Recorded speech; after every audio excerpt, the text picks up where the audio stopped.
Sebelum mendengarkan firman Tuhan, mari kita berdoa.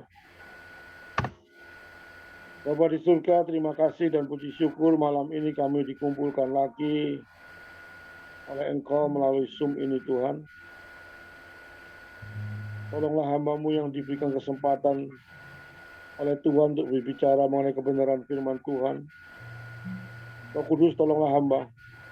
Kurangi tambah setiap kata-kata kami Tuhan, sehingga apa yang kami katakan betul-betul datang dari Engkau sendiri ya Tuhan. Tolonglah hamba, tanpa Engkau hamba tidak mungkin bisa memberitakan kebenaran firman-Mu dengan baik. Hamba butuh anugerah Tuhan dan belas kasihan Tuhan untuk menolong kami.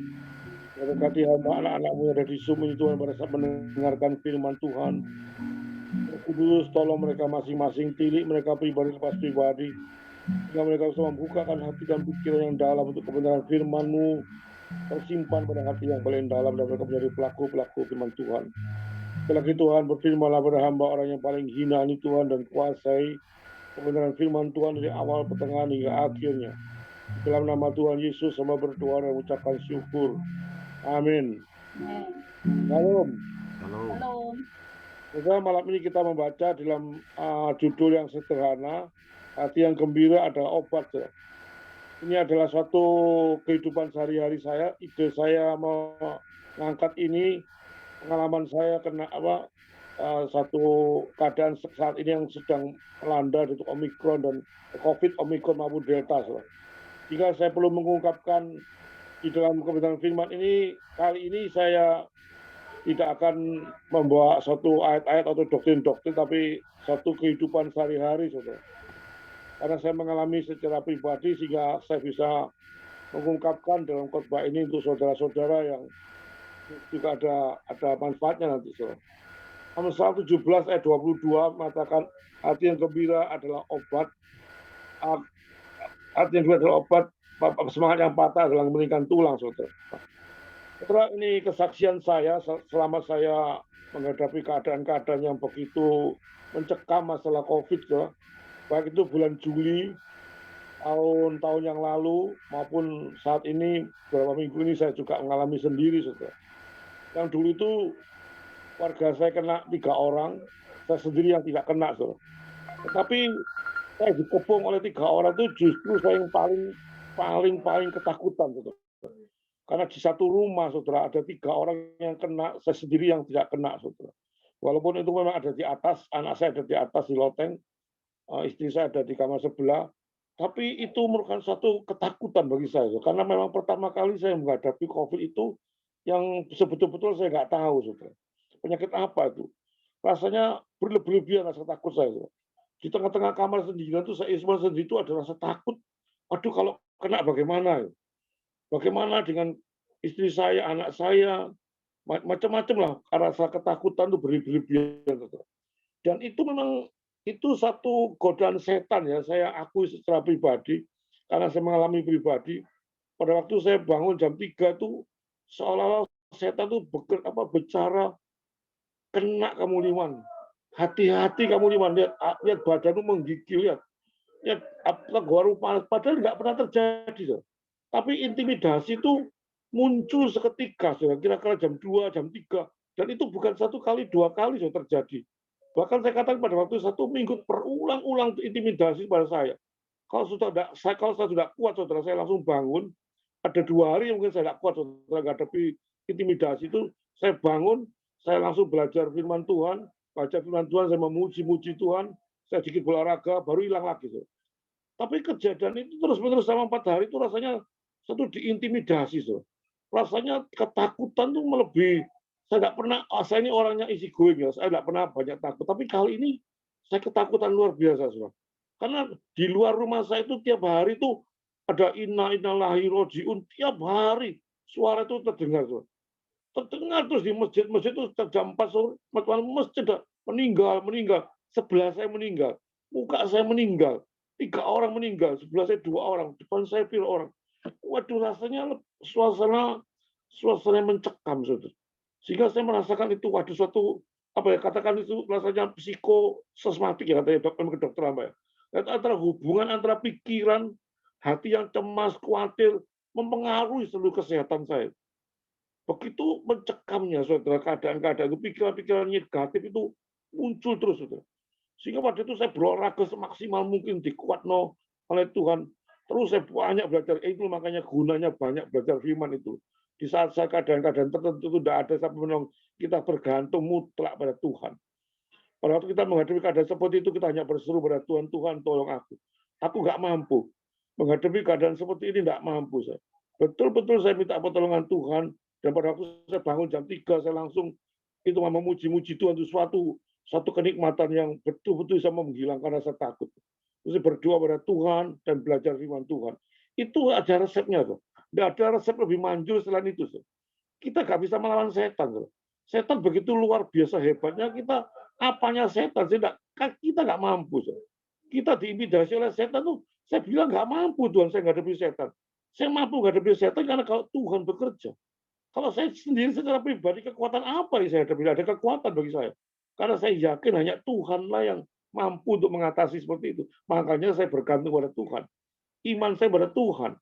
Bukan saya sok hebat, saya hadapi setan. Setan intimidasi, saya lawan. Enggak, saya tidak pernah melawan. Saya betul-betul tergantung Tuhan, ini Tuhan keadaanku seperti ini.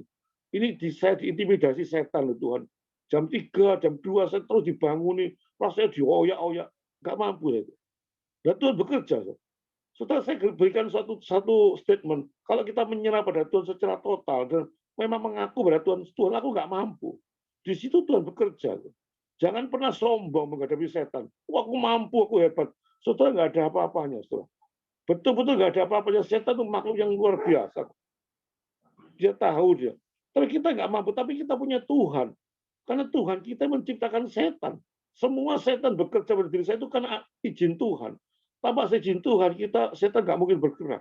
Oleh itu kenapa saya ngelawan sama setan? Saya minta pada yang punya kuasa kepada Tuhan Yesus. Itu pikiran-pikiran negatif kita dihilangkan. Sudah untuk menjaga hal itu saya berolahraga, minum vitamin banyak. Sudah menjaga pikiran yang sehat, hati yang sehat itu nggak gampang. Pada saat saya bicara ini memang enak. Enak kita selalu, tapi pada waktu kita menghadapi, betul-betul mencekam. Saudara, bagaimana saya menjaga pikiran yang saya itu bagaimana, saudara? Itu yang saya akan khotbahkan secara gampang, saudara, secara gampang, karena ini mangkut masalah kehidupan sehari-hari saya, saudara. Saudara, bagaimana menjaga pikiran yang sehat, saudara? Saudara, 3.000 tahun yang lampau, saudara. Salomo itu diberikan hikmat oleh Tuhan, oleh Allah, pencipta langit bumi. Bagaimana di dalam Salomo itu katakan pikiran atau hati yang gembira adalah obat. Itu Amsal 17:22, dan semangat yang patah akan mengeringkan tulang.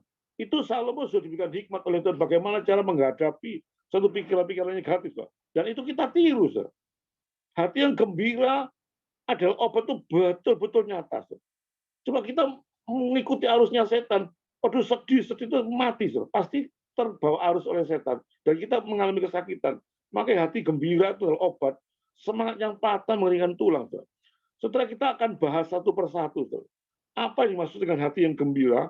Apa yang dimaksud dengan semangat yang patah? Setelah kita bahas dulu mengenai semangat yang patah itu apa? Nanti baru kita bahas hati yang gembira. Kita akan terbalik. Apa sih semangat yang patah? Apa ciri khas orang semangat yang patah? Saudara, kalau kita lihat semangat yang patah, itu mengalami stres. Stres itu menjadi orang semangat patah. Semangatnya itu sudah tidak punya semangat hidup, stres, lelah. Lelah itu bukan lelah secara fisik, tapi lelah secara batin. Rasanya aduh sudah nggak mampu. Itu tanda-tandanya. Itu masa depan yang suram. Seolah aduh sakit ini. Kena saya. Waduh mati saya. Apa ini kalau saya masih punya apa? Saya masih punya tanggungan ini. Jadi pikiran-pikiran itu nggak karu-karu. Jadi masa depan itu rasanya ada tuh. Sudah pekerjaan nggak ada. Kena penyakit gini. Macam-macam intimidasi. Jadi satu, saudara. Waduh, macam-macam rasanya itu menghadapi Tuhan dengan hati yang hancur, tidak ada keberanian menghadapi hidup rasanya. Itu semangat yang patah, saudara. Jadi orang takut untuk hidup, dan setelah saya ini banyak mengalami keluhan dari orang-orang, saudara. Maka saya bilang seperti ini, saudara. Pak Liman, saya sudah di PHK. Dalam kondisi COVID seperti pabrik tutup, semua tutup. Saya punya anak 2, punya anak 3, dan masih sekolah biaya dari mana? Uang pesangon tuh 3 bulan, 4 bulan sudah habis. Sementara saya sakit lagi, kena sakit semua. Saudara, pada waktu saya mendengarkan keluhan-keluhan seperti itu dari orang-orang itu rasanya, sudah Pak Liman saya tidak bisa menghadapi hidup ini. Rasanya Tuhan itu sudah enggak, maksudnya sampai dia ngomong, kok rasanya saya diginikan ya sama Tuhan. Seolah mereka menyalahkan Tuhan. Kenapa ada posisi seperti ini, ada penyakit, ada di PHK, nggak punya uang. Saudara, kalau kena penyakit, kalau punya anak masih punya uang, sih lumayan, saudara. Ada uang, ada bisa beli ini, beli itu, beli itu. Ini nggak ada apa-apa, saudara, dia bilang. Uang saya sudah hampir habis. Uang pesangon itu cuma 3 bulan, 4 bulan, sudah rasanya sudah. Ini bagaimana hidup saya nggak tahu. Saudara, itu banyak keluhan-keluhan masuk pada diri saya, sehingga saya merasakan juga ikut merasakan, aduh beban ini memang terlalu berat ya. Begitu beratnya COVID. Bagi saudara-saudara yang mungkin tidak mengalami, karena uangnya banyak, mungkin tidak mengalami seperti ini. Tapi bagi orang-orang yang mengalami seperti ini, satu kenyataan. Betul-betul ketakutan itu luar biasa. Ya saudara, kalau punya uang enak, ya tidak apa-apa. Kita tenang aja. Itulah saudara punya. Kalau posisi seperti ini, saudara, betul-betul mengeluh. Saudara, COVID atau Delta, maupun ini menimbulkan kekacauan, menimbulkan banyak ekonomi hancur, dan sebagainya, yang betul-betul kita tidak bisa menghindari. Saudara. Fakta berbicara demikian, saudara. Ini dimaksud dengan semangat yang patah memberikan tulang. Makin kita patah semangat, makin turun kesehatan kita. Makin problem itu dianukan, makin sudah nggak bisa diapa-apakan. Saudara, akibat semangat patah, saudara. Kenapa sih kita punya semangat yang patah, saudara? Kalau kita teliti pada kehidupan, setelah saya coba untuk mengoreksi, kenapa sih akibat semangat yang patah itu? Kita seringkali terfokus pada masalah. Saudara. Yang orang-orang datang pada saya itu terlalu memfokuskan pada seluruh masalah. Seolah-olah masalah itu tidak dapat dipecahkan. Ini Pak Liman, saya sudah di PHK. Ini saya kena penyakit. Ini saya mesti beli obat. Ini saya mesti ngasih ini macam-macam, sehingga fokusnya itu masalah. Bicara masalah terus fokusnya masalah, sehingga seolah tidak ada jalan keluar. Itu dimaksud semangat yang patah saya. Padahal kita lupa, saudara, bahwa kita punya Tuhan. Nanti kita bahas hati yang gembira. Saudara. Ini kita bahas semangat yang patah itu ciri khasnya itu. Fokusnya pada masalah. Sehingga seolah masalah itu seperti gunung. Saudara. Waduh, kalau saya menimpa itu tidak mampu. Tidak mampu. Kadang-kadang membiarkan dirinya larut dalam masalah. Fokus pada masalah, larut pada masalah. Sehingga setiap dia bicara pada orang lain, bicara sama saya demikian. Bicara sama orang lain demikian. Bicara sama lain demikian. Jadi di mana-mana dia bicara mengenai ini loh masalahku, ini loh masalahku. Ini sudah kena COVID, tidak punya duit, macam-macam. Bicara 1, 2, 3, 4, 5. Padahal katakan, ya sudah serahkan pada Tuhan. Tapi kalau sudah bicara gitu, bicara lagi besoknya. Masa lagi. Sehingga saya amati, inilah akibat dari semangat yang patah. Dia melarutkan dirinya pada masalah. Dia fokus pada masalah. Saudara, sikap kita tuh menentukan menghadapi masalah. Dampak dari luar itu sangat luar biasa. Dan yang ketiga saya amati, mereka terlalu mengasihi diri sendiri. Seolah-olah ini aku yang paling malang. Padahal kalau lihat banyak orang seperti itu, dikatakan orang miskin ada yang lebih miskin lagi. Orang yang punya penyakit masalah ada lebih masalah lagi. Dia tidak melihat ke bawah, tapi dia melihat ke atas. Dia terlalu fokuskan pada masalah, dia membiarkan dirinya untuk masalah, juga terlalu mengasihi dirinya. Aduh, aku kok gini ya, kok gini ya, kok gini ya. Saudara, inilah satu keadaan semangat yang patah, dia lupa, saudara. Jangan biarkan semangat yang patah, dia lupa dia punya Tuhan. Memang satu COVID, pekerjaan di PHK, itu adalah satu kenyataan yang tidak dapat dipungkiri. Tapi saudara juga ingat, saudara punya Allah, punya Yesus Kristus, yang betul-betul sebagai penolong saudara dan saya. Kenapa saudara, kenyataannya saudara dari masalah, kenyataan yang lain bahwa Tuhan itu pasti menolong. Makanya itu perlu banyak belajar firman Tuhan. Pada waktu saya menghadapi satu kondisi seperti itu, saudara, saya buka-buka firman Tuhan. Firman Tuhan itu hidup, saudara. Dia katakan, aku tidak akan mencobai kamu, Liman, daripada kekuatanmu. Ayat itu muncul, saudara. Siapa yang bekerja? Tuhan yang bekerja. Dari situ kita muncul, iya ya. Kalau kita nggak ada masalah, aduh setan intimidasi, aduh sakit. Enggak, kita lawan dengan firman Tuhan. Enggak, kita punya Tuhan kok. Tuhan kita berjanji, dan janji Tuhan itu tidak akan meleset. Walaupun faktanya kondisi seperti ini berat. Tapi fakta yang lain bahwa Tuhan pasti menolong. Dikatakan Tuhan tidak akan memberikan kepada seseorang melampaui kekuatannya. Cuma itu dipegang, saudara. Dan kita bicara sama Tuhan secara fair. Tuhan, Engkau bicara pada aku loh. Engkau tidak akan memberikan satu pencobaan melebihi kekuatanku. Tuhan pasti janji. Itu janji. Dan itu iya dan amin. Saudara. Kita imani janji Tuhan. Sehingga secara otomatis pikiran itu diubahkan oleh Tuhan. Bukan fokus pada masalah tok, saudara. Tapi juga harus dibagi dengan fokusnya pada Tuhan. Kalau kita fokus pada masalah tok, kita menjadi orang yang selalu mengeluh, tidak ada jalan keluar, saudara. Aduh, aku dioperasi, aduh, aku gini. Sehingga betul-betul tidak bisa diatasi. Setelah kita menjadi anak Tuhan, jangan sampai dibiarkan kita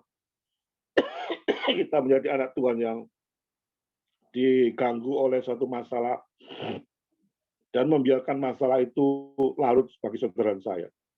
Saudara harus cepat bisa berbalik. Nah, ini saudara akan kita bahas. Bagaimana dengan hati yang gembira adalah obat. Itu betul-betul saya rasakan secara pribadi. Hati yang gembira adalah obat. Betul-betul merupakan satu obat yang mujarab. Merasa bahagia. Merasa bersyukur. Tuhan, aku hadapi demikian. Ya tidak apa-apa lah. Bersyukur pada Tuhan. Tuhan sudah memberikan suatu statement, aku tidak akan memberikan suatu hal yang melampaui kekuatanmu. Sekarang dalam kondisi demikian, ya sudah. Dan saya pikir pada saat saya menghadapi seperti ini, saudara, Tuhan pasti tahu kemampuanku. Itu menjadi problem bagi saya, itu menjadi pikiran.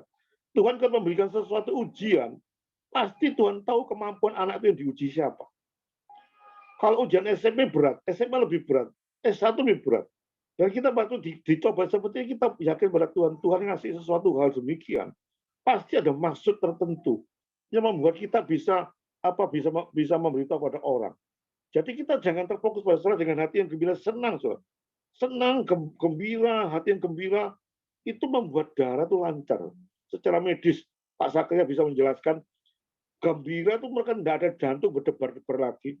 Darah lancar, selalu ceria dan tersenyum. Dan selalu mengucapkan syukur pada Tuhan. Ya Tuhan, sudahlah. Aku dalam kondisi gini sakit, ya sudah puji Tuhan. Ini pakai obat yang saya minum. Ini pakai situasi kondisi tertentu. Saya yakin Tuhan tidak membiarkan aku dan Tuhan tidak akan meninggalkan aku. Setelah itu menjadi suatu resep bagi saudara hati yang gembira.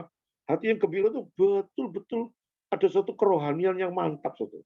Hubungan dengan Tuhan itu betul-betul hubungan yang indah, saudara. Saudara secara duniawi, saudara lihat, bagaimana menghadapi COVID itu ada banyak resep-resep yang diberikan oleh duniawi. Bagaimana terapi penyegaran, terapi tertawa, dan sebagainya itu digunakan oleh Tuhan. Tetapi kita sebagai anak Tuhan, bukan cara itu. Hati yang gembira, kita hanya didapat kalau kita punya hubungan yang baik dengan Tuhan. Itu baru hati yang gembira. Kalau kita tidak punya hubungan yang baik dengan Tuhan, tidak akan pernah gembira. Kalau kita punya hubungan yang indah dengan Tuhan, kita bicara pada Tuhan apa adanya. Kelemahan itu kita utarakan dengan fair, dengan serius, dengan apa adanya. Tidak bisa menutupi. Di situ pengenalan pada Tuhan itu kan terjadi. Dan kalau sudah kita kenal pada Tuhan secara konsisten, rasanya itu masalah begitu beratnya apapun, rasanya bisa kita hadapi. Bahkan saya waktu itu dikasih ilustrasi, satu pikiran sendiri, kalau kita menghadapi masalah seperti gunung, dipandang dalam diri kita, seperti gunung yang begitu besar, seolah-olah nggak pernah bisa ditangani. Tapi saudara kalau naik kapal terbang, kalau saudara terbang lihat jendela kapal terbang, kalau saudara lihat gunung, rasanya kecil gunungnya. Kecil sekali, satu titik bagi diri kapal terbang. Itu yang kita masalahkan. Kalau kita menghadapi masalah dengan mata jasmani kita seperti gunung yang menerkam kita. Tapi pada waktu kita memandang pada sudut Tuhan, perkara yang begitu besar bagi saya, bagi itu kecil, saudara. Sehingga membuat hati saudara itu gembira. Iya, di pandang sudut kita besar, tapi sudut pandang Tuhan kecil. Ya sudah Tuhan, aku serahkan masalah pada Engkau 100%, bukan 99%. Tapi 100% aku serahkan pada Tuhan. Tuhan yang bekerja, Tuhan yang menolong, Tuhan akan memberikan jalan keluar yang terbaik. Saudara, ini bukan suatu bukan suatu ini bukan suatu firman itu begitu hidupnya luar biasa, ini kita alami, kita bagikan. Kalau saudara menghadapi masalah, jangan pernah memandang itu masalah dalam diri saudara sendiri. pandanglah dari sudut Tuhan. Dan minta Tuhan bekerja secara luar biasa. Di dalam Matius 4 ayat 4, saudara. Orang hidup bukan dari roti saja, tapi dari setiap firman yang keluar. Saudara, saya mau minum sebentar ya.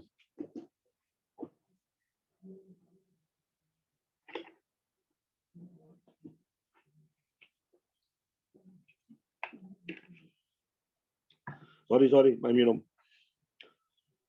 Saudara, saya ingat, saudara, Matius 4 ayat 4. Saudara. Orang hidup bukan dari orang hidup bukan dari roti saja, tapi dari setiap firman yang keluar. Saudara. Saudara, kalau saudara menganggap itu alat sumber segala-galanya.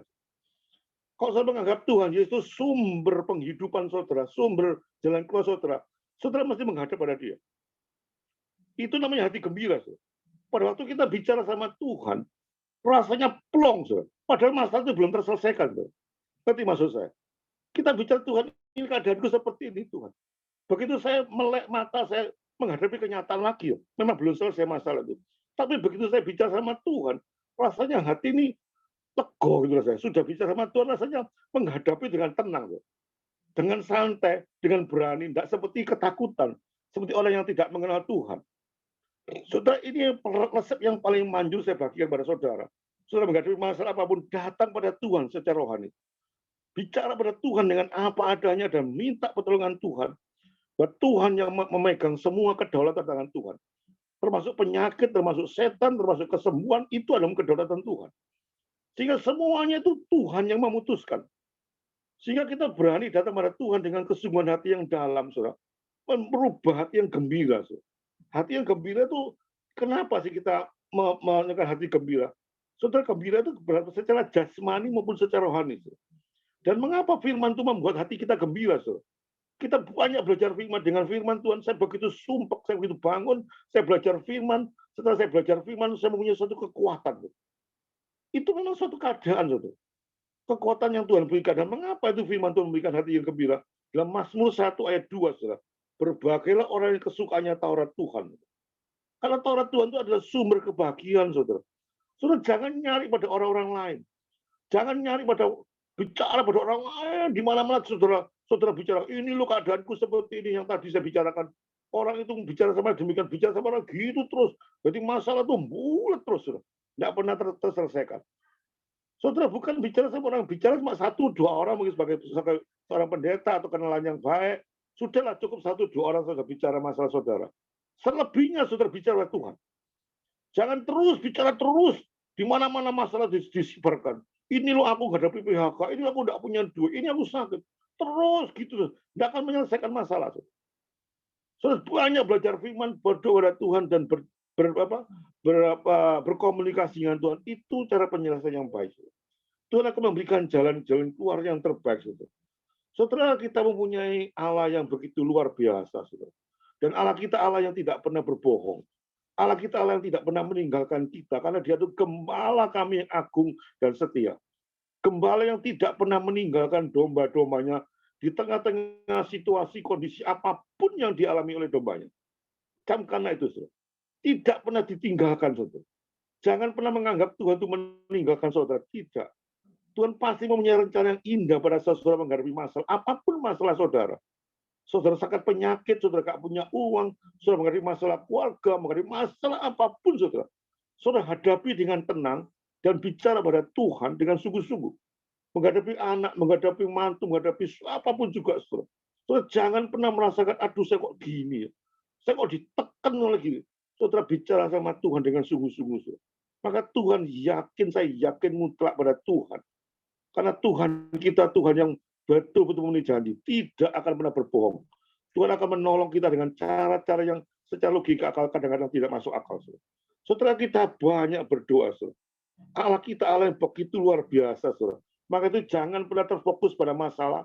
Jangan pernah terus melibatkan diri dalam masalah itu dari terus-terusan. Saudara. Hati yang gembira adalah obat. Saudara. Bagaimana Tuhan memberikan hati yang gembira, maka satu kenikmatan bagi saudara. Untuk bicara pada Tuhan dengan apa adanya dan mensyukuri keadaan saudara. Saudara jangan pernah marah pada Tuhan, situasi kondisi apapun jangan pernah memarahi Tuhan. Saudara kesimpulan khotbah yang singkat ini, saudara. Ada beberapa kesimpulan, saudara. Allah kita, Yesus, adalah Allah sumber kegembiraan sejati. Dalam Mazmur 23 ayat 4, saudara. So, kita tetap memuji-muji Tuhan pada saat kita menghadapi masalah. Pujian pada Tuhan, memuji Tuhan bukan suatu kenikmatan. Saudara. Pujian itu betul-betul satu ungkapan pada diri kita, pada Tuhan, Tuhan ini aku. Puji-pujian punya suatu kuasa yang begitu hebat. Saudara. Dan banyak berdoa di tengah-tengah situasi, kondisi apapun yang tadi, banyak belajar firman Tuhan. Karena pertolongan Tuhan itu kepastian, saudara. Bukan moga-moga. Kepastian Tuhan pasti berikan pertolongan. Tidak mungkin anak Tuhan jatuh tergeletak. Tidak akan pernah mungkin. Tuhan akan pasti menopang anak-anaknya. Yang masalah itu kita sendiri kadang-kadang takut. Kita sendiri kadang-kadang tidak kuat imannya, langsung cari jalan keluar yang lain. Sehingga membuat situasi tambah runyam. Saudara. Membuat situasi tambah tidak karu-karuan. Coba kita tenangkan diri pada waktu menghadapi apa. Kita doa pada Tuhan. Kita banyak belajar firman Tuhan, kita banyak memuji-muji Tuhan. Di situ Tuhan memberikan suatu inspirasi pada saudara saya. Saudara, apapun yang saudara terjadi, saudara, konsisten. Paulus mengatakan, Paulus itu di tengah-tengah di penjara dengan Silas. Dia menghadapi deadlock, saudara. Di penjara, besoknya mati. Tidak ada satu keadaan apapun yang membuat dia itu enak. Tapi dia di tengah-tengah malam, dia sama Silas memuji-muji Tuhan. Memuji-muji Tuhan, bernyanyi di tengah penjara. Apa terjadi? Mujizat terjadi. Setelah itulah contoh-contoh Paulus yang menghadapi begitu banyak rintangan, banyak godaan. Apa Paulus ngamuk-ngamuk sama Tuhan? Tuhan kok gini Tuhan? Tuhan yang nyuruh aku menginjili.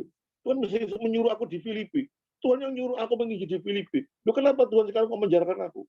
Kenapa Tuhan aku kok dalam keadaan begini? Dulu tidak usah disuruh mari. Apa Paulus bicara demikian? Enggak, so. Dia nggak bicara apa-apa.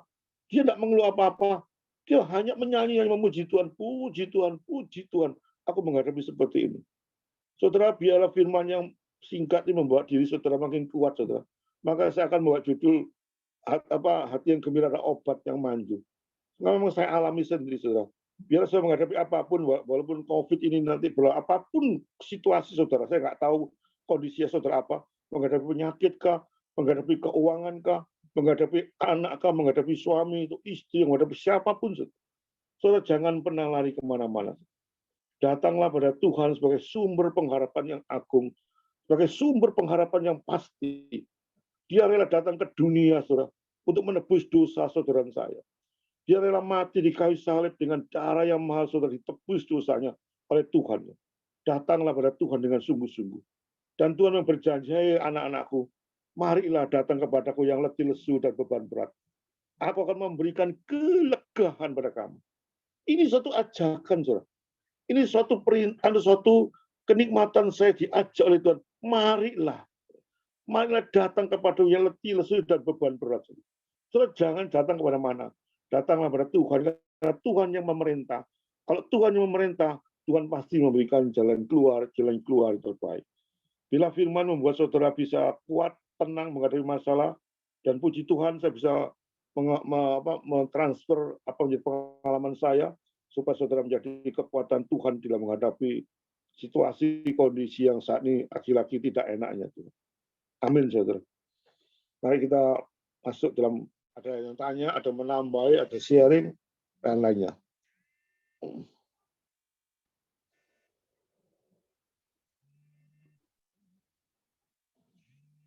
Baik, terima kasih firman-Nya. Ada yang mau bertanya?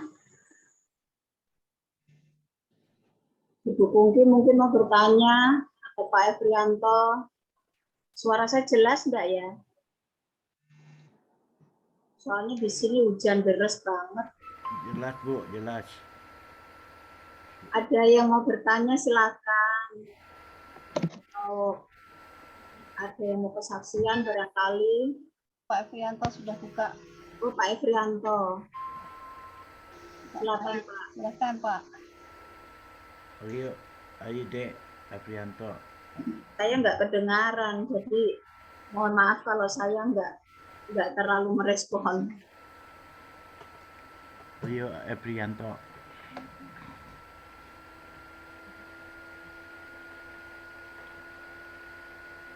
Suaranya nggak ada, Efrianto. Suaranya iya, saya nggak dengar. Karena deras sekali hujan. Suaranya nggak ada, Efrianto. Ada yang tanya? Pak Sunardi, Filipus mungkin mau bertanya. Pak Arifanto bisa nambahi? Atau apa? Katanya nggak ada. Nggak ada.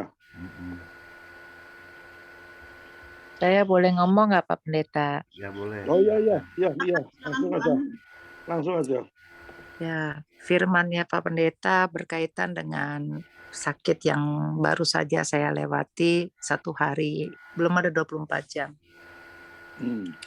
Saya sudah dinyatakan negatif, puji Tuhan.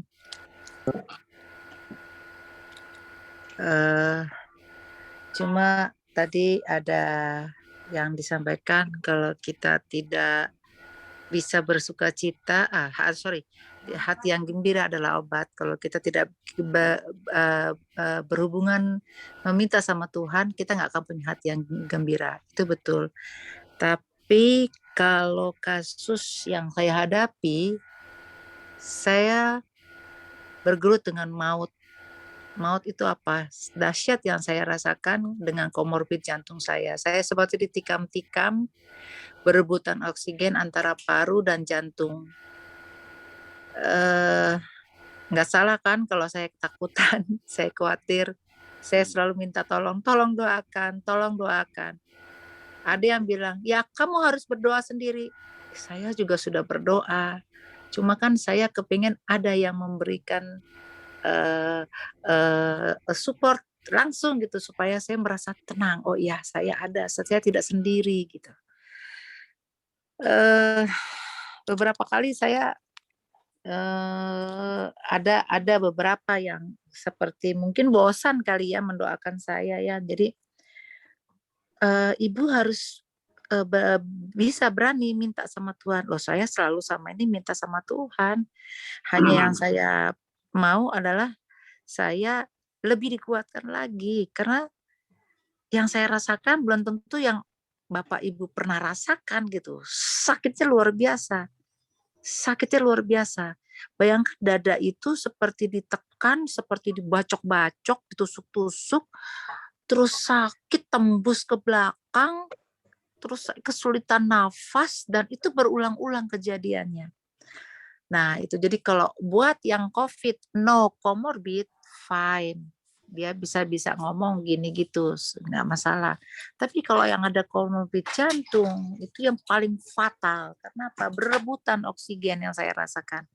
Jadi saya kemarin sempat, tapi saya puji Tuhan, saya selalu gini, Tuhan mau saya supaya lebih dekat sama Tuhan.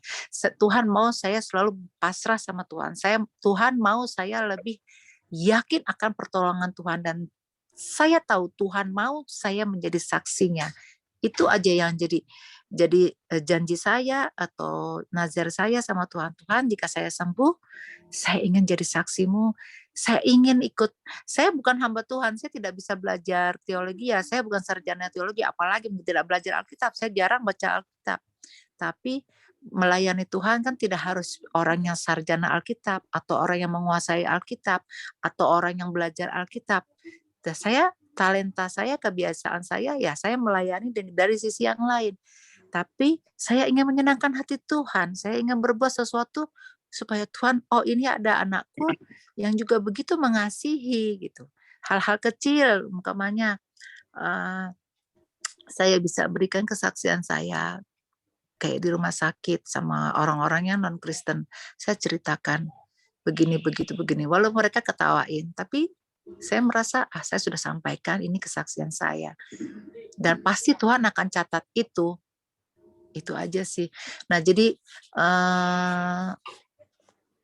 betul kalau kata Pak Pendeta tadi bilang hati yang gembira adalah obat, itu betul-betul banget. Saya juga kadang, makanya saya juga mau bercanda, saya kepengen gembira itu tidak harus mungkin nangis-nangis sama Tuhan, oh gini. Enggak. Bergembira itu kan bisa aja berdialog dengan siapa saja yang membuat dia ketawa, yang terus ada penghiburan setelah membaca firman Tuhan, mendapat wejangan atau firman-firman disampaikan hamba Tuhan. Kalau buat saya begitu, Pak Pendeta. Enggak salah ya Pak Pendeta, saya berpendapat itu. Nah, jadi saya saya tahu nih pasti rencana Tuhan. Tuhan kasih saya sakit lagi. Mungkin Tuhan gini, lo mau nurut gue nggak lo mau jadi saksi gue nggak lo jangan lari-lari lagi seperti itu. Tapi saya udah tekad. Pokoknya saya harus bisa menjadi anak Tuhan seperti hamba Tuhan lainnya, yang pendeta, yang pendoa, yang bagaimana, tapi dengan cara jalan saya sendiri yang juga menyenangkan hati Tuhan. Demikian, terima kasih. Iya, Amin. terima kasih. Tuhan memberikan sesuatu itu pasti ada rencana di balik itu, Bu. Itu kita nggak tahu rencana apa, tapi yang jelas Tuhan memberikan kepada ibu satu penyakit yang sulit itu disembuhkan atau di berat, dan ibu bisa lolos. Nah, mungkin Tuhan memberikan suatu kekuatan bagi ibu untuk menjadi saksi bagi orang, saksi bagi menjadi konsultan, menjadi konseling. Jika pada waktu orang menghadapi masalah begitu berat, ibu bisa bicara sama orang itu. Saya pernah mengalami. Setelah saya pernah mengalami suatu keadaan keuangan yang tidak baik, saya juga bisa mengkonsul pada orang yang mempunyai keuangan yang tidak baik. Itu baru ngecam. Nggak mungkin kalau saya orang kaya memberikan nasihat pada orang nggak punya uang, nggak ngecam. Nggak gaduh, istilah Jawanya itu. Kalau saudara pernah mengalami dan saudara ada orang datang seperti yang saudara alami, saudara bisa ini empati. Kalau seumpamanya saat ada orang datang pada ibu saya mengalami jantung saya gini, itu ibu langsung bisa ini empati. Saya juga mengalami seperti itu. Itu kadang-kadang makanya itu kita hati gembira tuh pada waktu kita menghadapi masalah seperti itu, kita berserah pada Tuhan secara total. Ya Tuhan, ini aku menghadapi masalah seperti ini, keadaan seperti ini, tapi kami yakin Tuhan akan mempunyai rencana yang indah di balik itu. Maka itu kuatkan aku Tuhan menghadapi, supaya aku tidak ngamuk-ngamuk, supaya aku tidak menyalahkan Tuhan, dan supaya aku betul-betul pasrah pada Tuhan secara total. Saudara jangan pernah saudara bilang sama orang, saya tidak mengaruh bilang sama orang, saudara bilang sama pendeta saudara atau orang terdekat tidak masalah. Tapi kalau setiap orang dibilangi ini masalah, saudara tidak pernah fokus pada Tuhan, fokus pada masalah. Saya pernah beritahu orang, Pak Liman, saya ini pekerjaan saya di BHK, ini saya nggak ada penyakit, sudahlah bicara sama. Saya pikir bicara sama saya sendiri. Setiap orang di gereja dikasih tahu semua, berapa 50 orang. Loh, itu bukan konseling, itu berarti dia cuma fokus pada masalah tok. Itu yang saya larang. Cuma bicara sama 1-2 orang, lainnya bicara sama Tuhan secara full. Dan saudara tidak perlu melibatkan diri saudara terhanyut oleh masalah itu. Seolah saudara itu disolimi oleh Tuhan. Aduh kok gini ya, enggak. Tuhan punya rencana yang indah di balik suatu penyakit yang tidak enak atau kondisi yang tidak enak. Saya kasih contoh pada di Malang itu ada suatu istri yang punya anak keguguran mati. Dia tidak punya anak, selama tidak punya, akhirnya dia punya anak mati. Setelah dalam kematian itu dia telepon sama suaminya supaya datang. Malamnya suaminya datang, suaminya kecelakaan mati juga. Satu hari dua persoalan, anaknya mati, suaminya mati karena suaminya gopo-gopo di telepon malam itu tabrakan dengan saya mati. Saya menghadapi 2 dilema itu, dia tidak kuat sama sekali. Seminggu 10 hari dia tidak sama Tuhan, tapi akhirnya dikuatkan oleh Tuhan. Sekarang dia menjadi konseling yang hebat di gereja di Malang itu. Hebat karena dia mengalami. Jadi orang yang mengalami seperti itu dia kasih nasihat, kasih ini aku pernah mengalami seperti ini, ngerti maksud saya? Seorang Jawa itu bilang, aku karena sudah mengalami sehingga bicara pada orang itu enak. Bukan merasa, kamu kok gini, kamu tidak punya uang. Walah, maksud kamu punya uang. Loh, karena saudara tidak punya uang. Merasa kaya tuh tadi pada waktu orang meminta pada saudara uang, tidak punya uang, diremehkan. Itu maksud Tuhan, makanya baru dia tahu, iya saya jadi konseling yang hebat sekarang itu terkenal di Malang. Itu karena saya mengalami. Bukan bersyukur masalah, tapi masalah itu membuat saudara lebih kuat, lebih dewasa, dan menjadi banyak penolong orang lain. Menjadi banyak berkat bagi orang lain. Maka itu hati yang gembira itu betul-betul, ya sudah lah, kata kita istilah Jawanya itu, pasrah pada Tuhan. Tuhan, karepmu apa sih? Maumu apa Tuhan? Sakarepmu. Pokoknya aku tetap cinta Tuhan di tengah-tengah situasi, kondisi apapun yang aku hadapi. Enak, nggak enak pun tetap cinta Tuhan. Itu baru anak Tuhan. Setelah iman pada Tuhan, kalau enak dok bukan iman. Tuh. Pada waktu iman tidak enak itu yang terus berpegang pada Tuhan, itu menjadi Tuhan yang sungguh-sungguh. Maka itu ibu kalau menghadapi masalah ini, memang betul bergumul dengan masalah. Satu kenyataan itu penyakit. Tapi satu kenyataan juga Tuhan menolong. Pada waktu Daud dibantai oleh anak-anaknya sendiri itu berontak. Dia berdoa pada Tuhan, Tuhan ini anakku kurang ajar. Sangat kurang ajar, dia melek, doanya tetap anaknya memberontak. Tapi di satu pihak dia tahu Tuhan menolong. Itu maksud saya. Jadi dua-dua dilakukan, saudara, menghadapi kenyataan itu bukan lari daripada fakta, bukan lari pada kenyataan, tapi saudara berdoa pada Tuhan untuk memberikan kekuatan untuk menghadapi kenyataan. Itulah saya berikan. Makanya penyataan itu dihadapi dengan tenang dan yakin bahwa Tuhan tidak akan membiarkan. Itu satu prinsip. Terima kasih Bu atas sharingnya. Ada lagi yang bisa menambahkan atau ada sharing Terima lagi? kasih. Ya, saya akan menambahkan Pak Leman. Sunadi pengalamannya banyak nih Pak Sunadi. Yang kami minta oleh. Ya, Salam, selamat malam.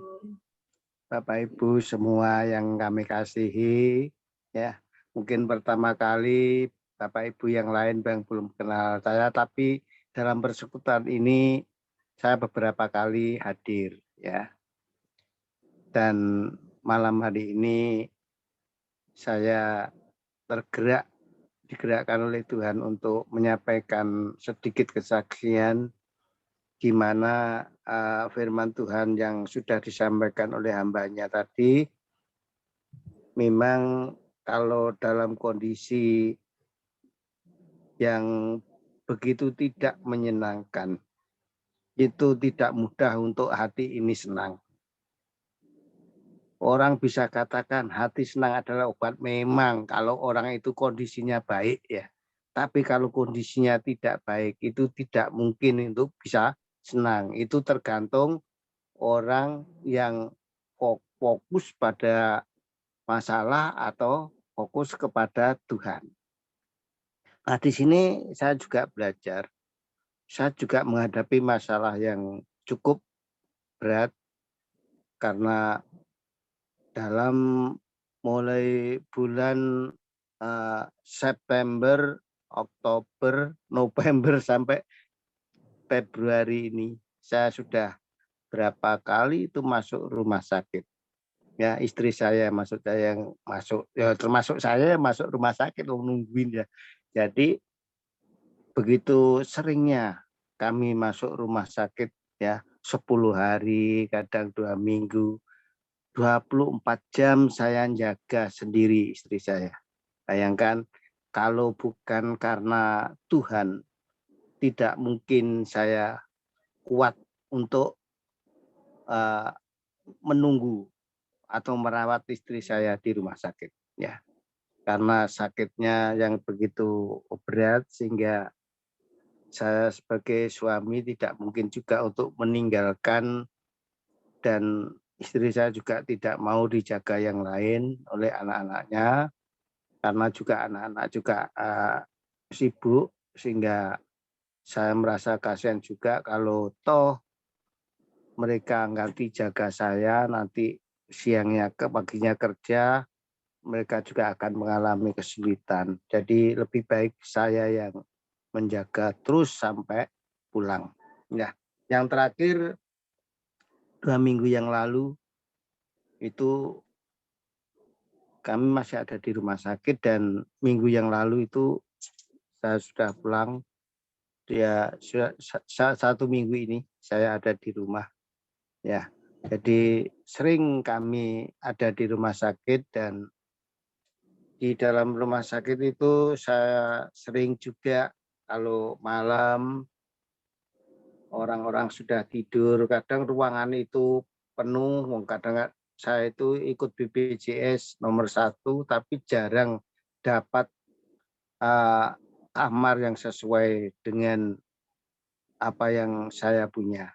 Jadi ya sudah, saya terima aja. Yang penting istri saya bisa dirawat. Dan di situ saya belajar untuk mengerti apa yang menjadi rencana Tuhan. Ya, karena sakit yang berat, beberapa kali Pak Leman juga tahu, beberapa kali masuk rumah sakit, dan setiap kali masuk rumah sakit pasti diambil cairannya itu cukup banyak ya. Kalau Bapak Ibu tahu, kalau orang penyakit liver itu biasanya kan ada cairan di dalam rongga perut, bukan di perutnya ya, di rongga perut. Jadi kalau cairannya itu diambil tentu akan mengalami yang namanya itu kehilangan kesadaran. Kalau sudah selesai diambil cairannya habis, itu biasanya kehilangan kesadarannya. Sehingga antara sadar dan tidak.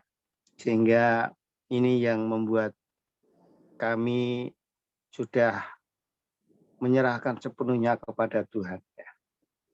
Dan Tuhan memberikan saya kekuatan untuk menghadapi semua ini. Jadi saya tetap memiliki iman kepada Tuhan. Sekalipun ya Tuhan tidak memberikan kesembuhan, saya tetap percaya kepada Tuhan Yesus ya. Kalau tadi malam kami ada persekutuan dari hamba-hamba Tuhan juga di persekutuan tim pelayan Tuhan. Cuma Pak Leman saja yang nggak hadir di malam. Jadi di situ juga kami mendapatkan dorongan, dukungan dari teman-teman supaya kami tidak mundur. Loh, saya kaget juga ya. Selama ini sekalipun saya menghadapi masalah yang cukup besar, cukup berat, saya tidak pernah punya perasaan atau hati untuk mundur dari pelayanan. Saya tetap percaya dan tetap melayani Tuhan. Sehingga apapun yang terjadi, biarlah Tuhan tetap bekerja di dalam kehidupan kami sekeluarga. Jadi saat ini memang kondisi istri saya itu untuk sembuh itu bagi manusia tidak mungkin. Tapi kami sebagai orang yang percaya tetap berharap, walaupun tidak ada dasar untuk berharap, tetapi saya tetap berharap kepada Tuhan bahwa Tuhan mampu memberikan kesembuhan atau mujizatnya ya. Oleh karena itu saya tetap berdoa mohon supaya Tuhan memberikan kekuatan dan kesembuhan. Kalau memang Tuhan tidak memberikan kesembuhan, ya apa yang menjadi rencana Tuhan yang paling baik untuk istri saya ya. Karena ya 2 minggu 3 minggu itu perut sudah membesar lagi ya. Jadi ini yang jadi pergumulan saya sehingga saya terus mohon bantuan doa dari Bapak Ibu sekalian. Ya kalau tadi Ibu Lydia katakan bosan mendoakan, saya sama Bu. Ya, sampai saya tidak sampaikan di grup hamba-hamba Tuhan, sudah tidak saya sampaikan lagi. Ya, biasanya di awal-awal saya sampaikan supaya didoakan banyak hamba Tuhan, kan kalau di grup hamba hati di Kikri itu banyak hamba Tuhan. Jadi saya sudah tidak menyampaikan lagi dan ya hanya diketahui dari hamba-hamba Tuhan lokal saja yang dari tempat kami sendiri yaitu di Kados itu ada cukup, dan dari tim teman-teman yang kami kenal, Tuhan yang kami tidak seluruhnya kami menghubungi untuk mendoakan ya. Sekalipun demikian kami tetap berharap kepada Tuhan sepenuhnya bahwa Tuhan mampu memberikan pertolongan. Ya puji Tuhan, kalau Tuhan membuat segala sesuatunya itu indah pada waktunya. Bapak Ibu Saudara yang dikasihi Tuhan, pada waktu kami meninggalkan rumah sakit hari Kamis 2 minggu yang lalu, itu istri saya bawa pulang kondisinya ya tidak tidak kurang sadar ya, kondisinya tidak bisa jalan ya, lemas badannya. Sehingga pada waktu saya angkat sama anak saya itu di kursi roda, kami masukkan mobil itu juga agak susah. Biasanya bisa jalan, itu tidak. Jadi ya sampai di rumah pun kami juga berusaha bagaimana bisa membawa anak-anak istri saya ini sampai ke rumah. Karena rumah saya ini rumah susun, sehingga kami harus membawa naik ke atas ya. Itu digendong sama anak saya yang kedua. Saya bantu untuk mendorong dari belakang sampai di atas. Di nama Tuhan ya. Sampai 3 hari belum belum bisa dijak ngomong. Tapi memang kondisinya seperti itu setiap kali pulang dari rumah sakit juga nggak pasti seperti itu, tapi kadang kala itu kalau sudah diambil cairannya itu kondisinya pasti mengalami drop. Kadang tensinya itu nggak naik-naik. Kalau di rumah sakit itu masih mending ya, nggak naik tensinya, masih ada alat pemajunya. Jadi dipacu terus pakai alat supaya naik tensinya. Tensinya itu di bawah 100, nggak pernah naik. Terakhir mau pulang itu baru naik itu 110/70. Itu baru dikatakan baik, padahal belum baik juga seperti itu.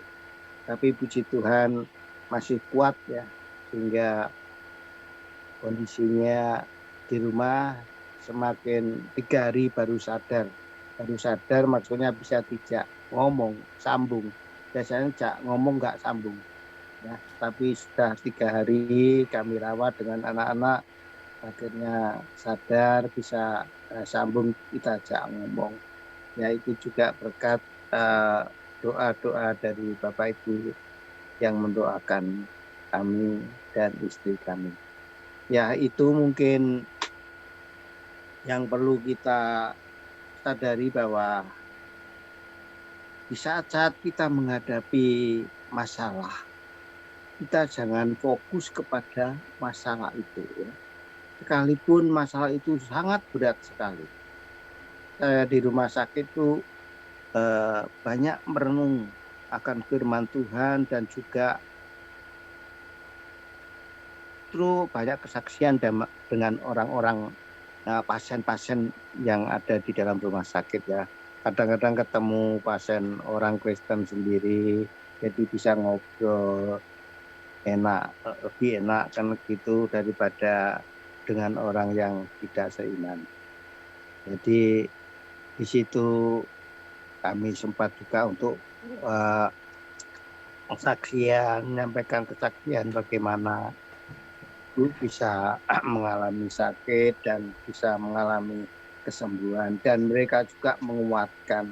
Sampai sekarang kami masih didoakan ya, dengan seorang ibu dari Wiyung kalau tidak salah itu ada dekat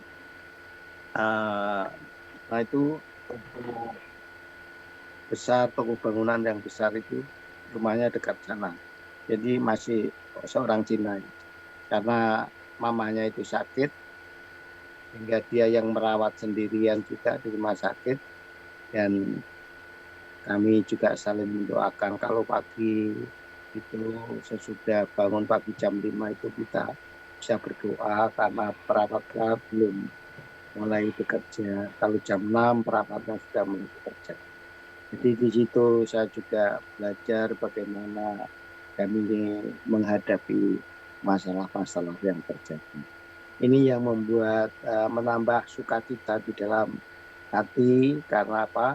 Kami bisa bergaul dengan banyak orang, kami bisa bergaul dengan orang-orang yang belum mengenal Tuhan, menceritakan bagaimana pertolongan Tuhan itu, sehingga mereka juga boleh mengalami apa yang kami alami. Banyak orang-orang yang sangat menderita di rumah sakit. Ya. Akhir-akhir ini COVID semakin banyak, dan tempo hari yang terakhir kami sempat dipindahkan kamar karena kamar yang kami tempati itu satu ruangan tuh diisolasi, dibersihkan, mau nggak tahu dipersiapan untuk pasien COVID atau gimana, tapi yang pasti kami dipindahkan di ruangan yang lain. Hingga ya puji nama Tuhan, walaupun tempatnya kurang menyenangkan, tapi namanya orang sakit ya sudah, yang penting bisa dirawat ya, dari kelas 1 ke kelas 2 ya. Jadi fasilitasnya tentunya sangat kurang. Tapi di nama Tuhan kami tetap bersyukur bahwa semua ini adalah Tuhan mengizinkan kami untuk bisa melakukan dan menerima segala sesuatunya dengan sukacita. Ya, itu yang dapat kami sampaikan agar apa yang kami rasakan saat ini juga boleh menambah sukacita bagi Bapak Ibu yang saat ini juga sedang mengalami pergumulan tentang sakit penyakit. Dan pada saat kami sudah pulang dari rumah sakit, 2 hari berikutnya saya yang jatuh sakit. Ya, untungnya sakitnya nggak berat, cuma flu aja ya. Saya pikir saya kena COVID, tapi puji Tuhan, enggak apa-apa, sekarang sudah baik. Puji Tuhan. Ini Pak Iman kesaksian dari saya, Tuhan memberkati. Terima kasih Pak Sunardi. Iya Pak, saya ada mau saksi juga Pak, boleh nggak? Halo. Ada lagi atau sudah selesai? Boleh dua. Iya. Sudah. Ya, Ya. ini Pak, saya mau bersaksi Pak. Ini saya Ya. ada juga anak saya waktu Januari. Dia apa? Saya bilang dia mau nonton film ya kan, nah di bioskop. Saya bilang sama anakku, ya pakai masker, saya bilang gitu. Tahu kan anak muda kalau ngomong, saya kuat lah, Daddy, don't worry about this. I can look after myself. Oke, saya bilang. Nah, saya kasih $50 berduaan. Dia nonton pulang nonton jam 11 malam pulang. Nah, udah tuh dia tidur di ruang tamu sini berduaan. Nah, jam 4 pagi saya bangun, saya cek pakai termostat yang tembakan gitu. Nah, udah tuh saya lihat, waduh, 42 degree. Waduh, saya langsung ambil sendok masukin mulutnya. Anak saya juga perempuan nih, kasih sendok itu saya langsung lapor ke ambulan. Ambulan datang 5 menit kemudian. Dia bilang, ada apa ini? Saya bilang, ini dia kena Omicron kalau nggak salah, saya bilang gitu. Nah, udah tuh nonton di mana? Saya bilang di ambulan. Oh, di mall itu, di Macquarie Center, saya bilang gitu. Wah, langsung ambulan telepon ke tempat bioskopnya itu. Nah, langsung ditutup, nggak boleh dibuka lagi. Nah, anak saya dibawa ke langsung di ambulan, langsung di ini apa, di infus, udah tuh ditaruh di sininya juga, kanan kiri. Waduh, saya bilang gitu. Di infus sudah tuh semuanya dikasih kayak antibiotik lah pokoknya di bucket itu. Di atas dia gantung ada 3 biji. Nah, itu anak saya juga perempuan, ada 3 biji juga. Waduh, saya bilang gitu. Terus dibawa rumah sakit kemana Pak? Saya bilang gitu. Oh, rumah sakit No Show Hospital. Waduh, oke. Nah, malam itu saya nggak boleh ikut ke dalam ambulan. Nah, harus bawa mobil sendiri. Oke Pak, saya bilang gitu. Nah, paginya jam 7 pagi saya pergi langsung. Waduh, anak saya langsung iniin. Wah, ini Pak, ini parah Pak, katanya gitu. Waduh, parah. Wah, berapa hari ini bisa sembuh Pak? Saya bilang gitu. Dia bilang, sempat saya minta doain sama Ibu Lydia, sama Bu Pungki, sama ya Bu Kamila gitu. Doain, tapi saya nangis. Sudah tuh saya disalahin sama istri saya. Waduh, dibilang kamu sih kasih $50, jangan diturutin katanya, gini. Waduh, saya dimarahin. sampai kepala saya pusing juga. Aduh, bagaimana Tuhan, saya bilang gitu, tolonglah anakku, saya bilang gitu, sampai saya menangis, sampai saya berlutut sama Tuhan, duduk di eh, ya di tempat itu saya berdoa aja gitu, wah Tuhan tolonglah lindungi kami Tuhan, saya bilang gitu. Terus anak saya lelaki, waktu 3 hari kemudian anak saya mau minta pulang karena dia lihat banyak iblis di rumah sakit itu, banyak setan-setannya ya, karena kamar yang kamar satu lagi itu dia udah meninggal, dia kena COVID-19 itu, COVID data kalau nggak salah ya, COVID delta. Nah, dapat COVID delta dia meninggal. Nah, meninggal itu dia datengin ke tempat anak saya, di situ anak saya yang yang lelaki, Matthew namanya. Dia bilang, Daddy, saya minta pulang, katanya, waktu kamu jangan pulang dah, saya bilang, kamu ini belum belum begitu sembuh, saya bilang gitu. I don't care, dia bilang gitu, saya mau pulang gitu. I wanna go home. I said, no, you can go home, saya bilang gitu. Nah, udah tuh saya panggil dokter. Dok, tolonglah dok, anak saya ini mau minta pulang.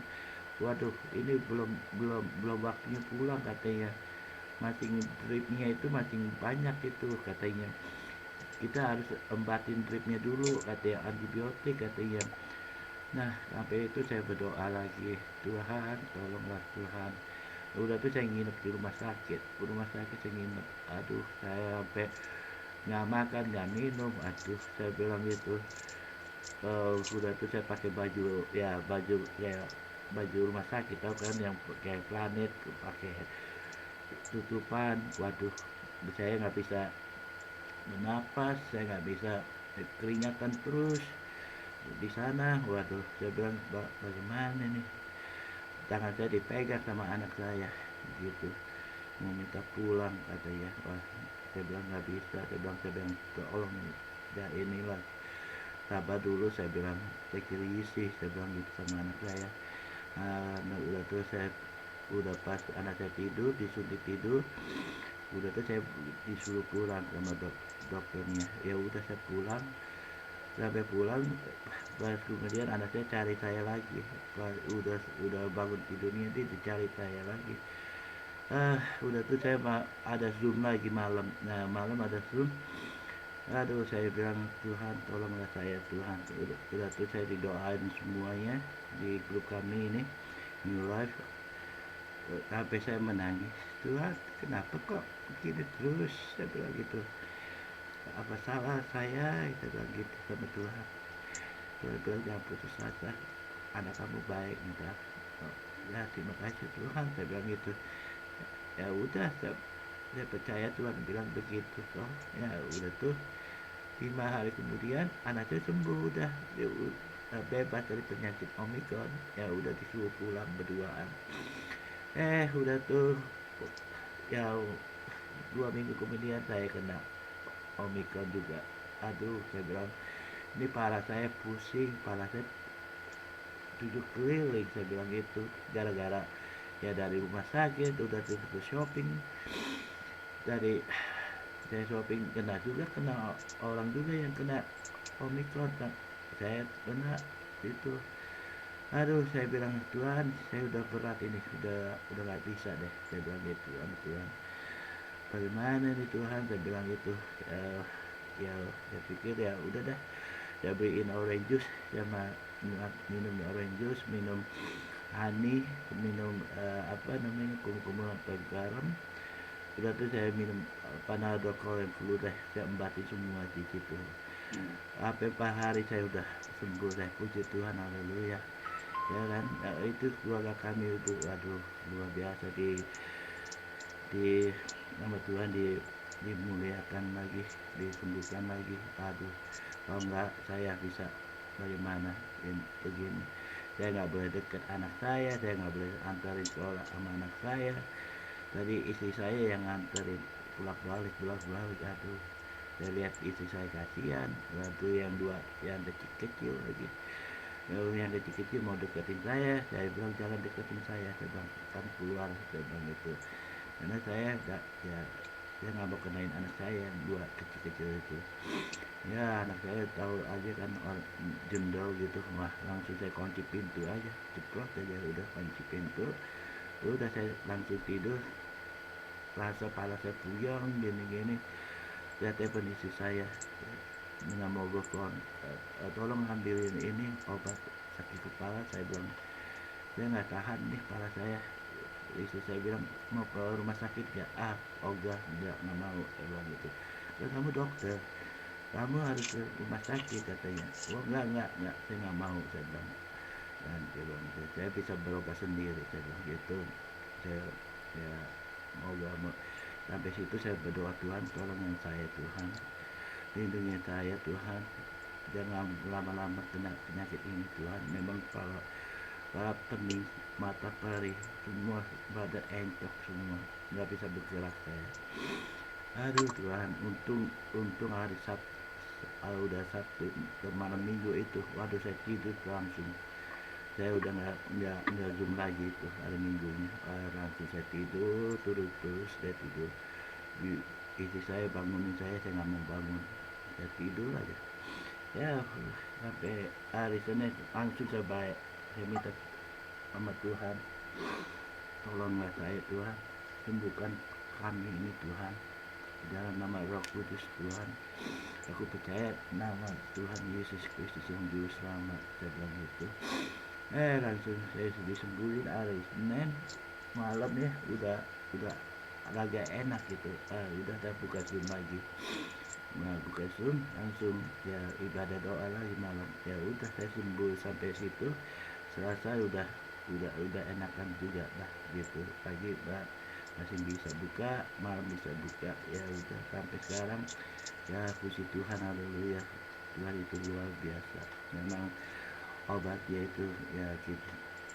Ya tuh ya obat ya, kalau orang yang kena penyakit kita harus berdoa lah sama Tuhan gitu. Begitu mah kita harus bersabar dengan baik. Ya itu kesaksian saya. Terima kasih.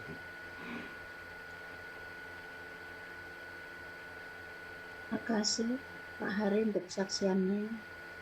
Terima kasih Bu. Kita akan masuk di doa syafaat. Satu pujian Bu Bungki, silakan. Nanti saya akan bawa doa syafaat. Baik, terima kasih, luar biasa firman-Nya, dan yang meresponi banyak, berarti ini benar-benar berkat buat kita semua. Baik. Selain kita harus bersukacita, karena memang dari sukacita itu merupakan obat, tapi kita juga diberikan kuasa oleh Tuhan. Kita diberikan kuasa untuk menengking, untuk membuang sakit, penyakit, atau masalah yang kita hadapi. Amin. Nah, kelebihan yang Tuhan berikan bagi kita, sehingga kita mampu menghadapi masalah bersama Tuhan. Amin. Ada satu pujian yang mengatakan, kami terima kuasa-Mu Tuhan. Dengan kuasa ini Tuhan memberikan kepada kita sebagai anak-anak-Nya, sebagai anggota atau warga dari kerajaan surga, untuk memberikan kuasa kepada kita. Kami terima kuasa-Mu Tuhan, kami terima kemenangan yang Engkau sediakan untuk kami bawa di setiap langkah. Dimanapun kami berdiri, kemanapun kami kan pergi, di situ pasti mujizat-Mu terjadi. Sekali lagi,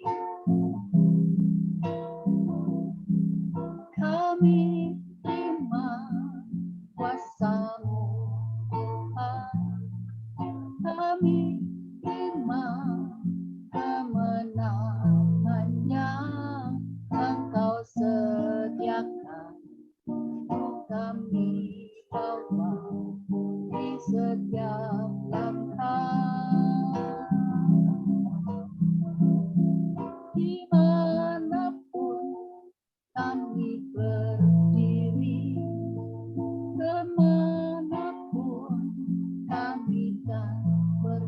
di situ pasti mujizatmu terjadi.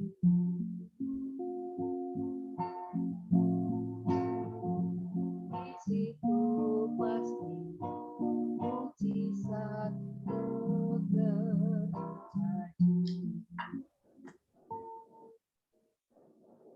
Amin. Terima kasih Bu Pungki untuk pujiannya. Nah, Maaf saya tidak buka kamera.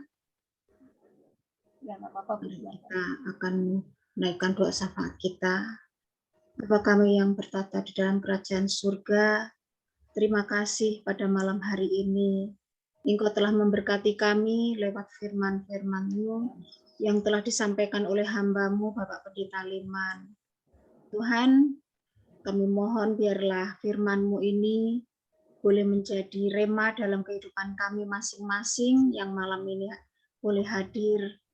Terima kasih untuk setiap teguran demi teguran. Terima kasih untuk setiap pencobaan demi pencobaan yang Engkau izinkan kami alami. Bahwa semua itu boleh kami alami, kami boleh mampu semua berkat pertolongan Tuhan.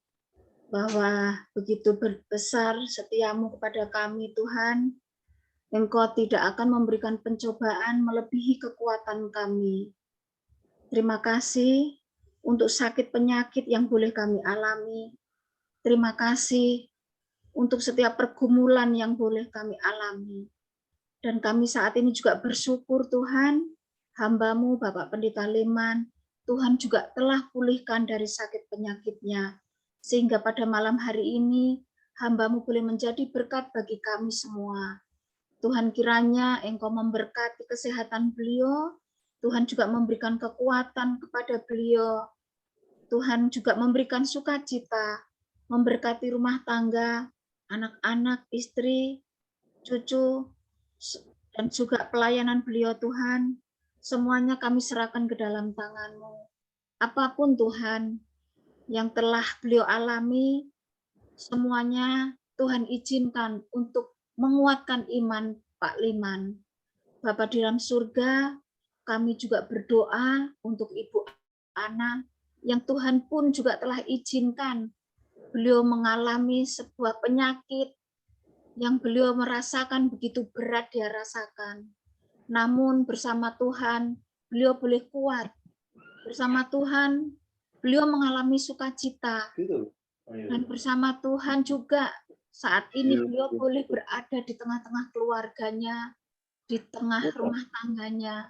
Untuk itu Bapa, kami menyerahkan kehidupan Ibu Ana juga ke dalam tangan-Mu. Biarlah Tuhan tetap menolong Ibu Ana, tetap menguatkan iman Ibu Ana, tetap memberikan sukacita kepada Ibu Ana. Dan Tuhan juga tetap memberkati rumah tangga Ibu Ana, memberkati suami, anak-anak, dan semua seisi keluarga besar Ibu Ana, kami serahkan ke dalam tangan-Mu. Bapa di dalam surga, kami juga berdoa untuk Bapak Sunardi Filipus yang Tuhan juga izinkan mengalami pergumulan demi pergumulan lewat istri kekasih.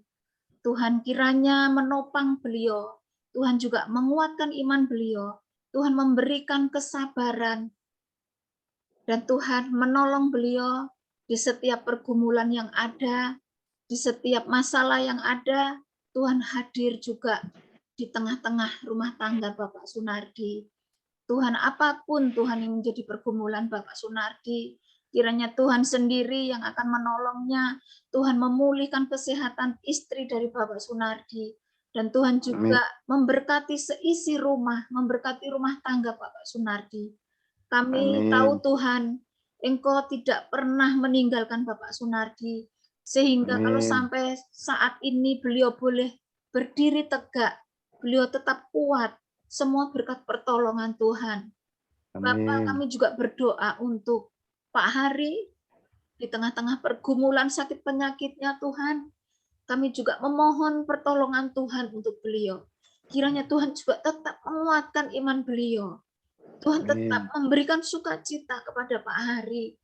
Apapun Tuhan yang beliau rencanakan, di bulan depan pun beliau juga akan menjalani operasi Tuhan. Kiranya tangan Tuhan juga menolong Pak Hari.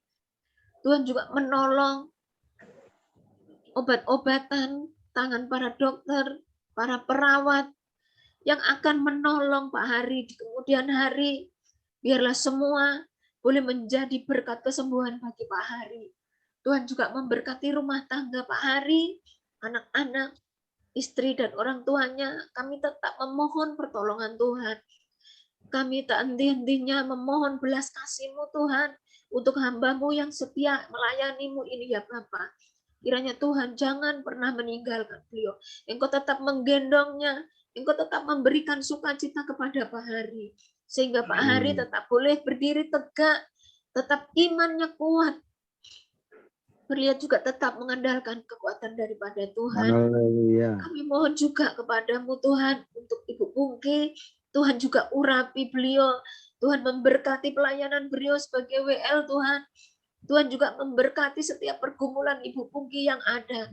Tuhan memberkati rumah tangga beliau, anak-anak, menantu dan cucu. Tuhan kami serahkan ke dalam tangan-Mu. Keluarga besar Ibu Pungki saat ini Tuhan ada dalam naungan Tuhan. Kami yakin dan percaya Tuhan, siapapun kami yang hadir malam ini di Zoom ini, Tuhan tetap menolong kami semua. Kami juga berdoa Tuhan untuk Bapak JS, apapun Tuhan kami menyerahkan juga semua pergumulan beliau ke dalam tangan-Mu. Beliau pun mungkin memiliki pergumulan tersendiri yang kami tidak tahu Bapa. Namun kami mempunyai Allah yang Maha tahu. Kami mempunyai Allah yang Maha mengasihi Bapa. Kami yakin dan percaya siapapun beliau Bapa, Engkau pun tetap merangkul beliau, Engkau tetap memberkati beliau. Setiap pergumulan dalam rumah tangganya pun kami menyerahkan ke dalam tangan-Mu. Pelayanan demi pelayanan beliau Tuhan, kiranya boleh menyenangkan hati Tuhan. Begitu juga dengan Pak Keke, Tuhan kami juga berdoa untuk beliau. Apapun Bapa, kondisi apapun yang beliau alami, kami tidak mengetahuinya Tuhan. Seberat apapun juga pergumulan beliau, kami juga tidak tahu Tuhan. Namun kami berserah diri kepadamu, kami menyerahkan semuanya ke dalam tangan Tuhan. Biarlah semuanya terjadi atas kehidupan beliau pun tidak lepas dari naungan Tuhan, tidak lepas juga dari pertolongan Tuhan. Terima kasih Tuhan, terima kasih. Pergumulan demi pergumulan kami semua Tuhan, kami menyerahkan ke dalam tangan-Mu. Untuk saudara-saudara kami Tuhan yang tidak bisa hadir pada malam hari ini, ada Ibu Neneng, Pak Martin, Pak Tommy, dan semuanya Tuhan, begitu juga Pak Efrianto, kami menyerahkan ke dalam tangan-Mu. Kami tidak tahu Bapak, sebesar apapun dan sesulit apapun keadaan mereka, kami hanya mengandalkan kekuatan yang daripada Tuhan. Dan hamba pribadi Tuhan, dalam setiap pergumulan hamba, pemulihan yang hamba butuhkan Tuhan, tidak selesai operasi pun Tuhan, kami mohon kekuatan yang daripada Tuhan. Biarlah Tuhan juga menaungi hamba, menopang hamba, memberikan kekuatan. Tuhan juga memberkati rumah tangga hamba, suami, anak-anak, anak mantu dan cucu Tuhan. Kami sekeluarga kami berdoa, kami memohon Tuhan memberkati kami semua. Terima kasih Bapak, terima kasih Tuhan. Banyak Tuhan yang kami mohonkan kepadamu. Kami manusia terbatas. Kami tidak bisa mengungkapkan semuanya Tuhan. Namun kami memiliki Allah yang Maha tahu. Kami memiliki Allah yang Maha menolong kami Bapak. Semua dan semuanya Tuhan kami hanya menyerahkan semuanya ke dalam tangan-Mu. Malam ini adalah malam menjadi bagian kami Tuhan, untuk kami boleh beristirahat. Kami hanya minta perlindungan daripada Tuhan. Kiranya Tuhan menaungi kami, membentengi kami semuanya. Sehingga kami malam hari ini boleh beristirahat dengan tenang. Dan esok pagi pun kami boleh bangun atas izin Tuhan. Terima kasih Bapa. Ampuni setiap salah dosa kami Bapa. Ampuni Tuhan setiap doa-doa kami yang kurang sempurna ini Bapa. Biarlah Tuhan semuanya kami serahkan ke dalam tangan-Mu saja. Hanya di dalam nama Tuhan Yesus kami berdoa dan mengucap syukur. Haleluya. Amin. Amin. Silakan doa berkat oleh hambanya Pak Pendeta Liman. Terima kasih ya Tuhan. Terima kasih Tuhan kami bisa mengakhiri Zoom dengan baik. Dan bila firman Tuhan memberikan kekuatan, penghiburan, dan pertolongan dari Tuhan yang menguasai. Dan bila kita pulang dengan damai sejahtera dari Engkau sendiri yang menguasai satu persatu ini, pulanglah dengan damai dari Engkau. Bila hati gembira menjadi obat yang begitu maju dari Engkau. Terima kasih Tuhan. Dalam nama Tuhan Yesus semua berdoa dan mengucapkan syukur. Amin.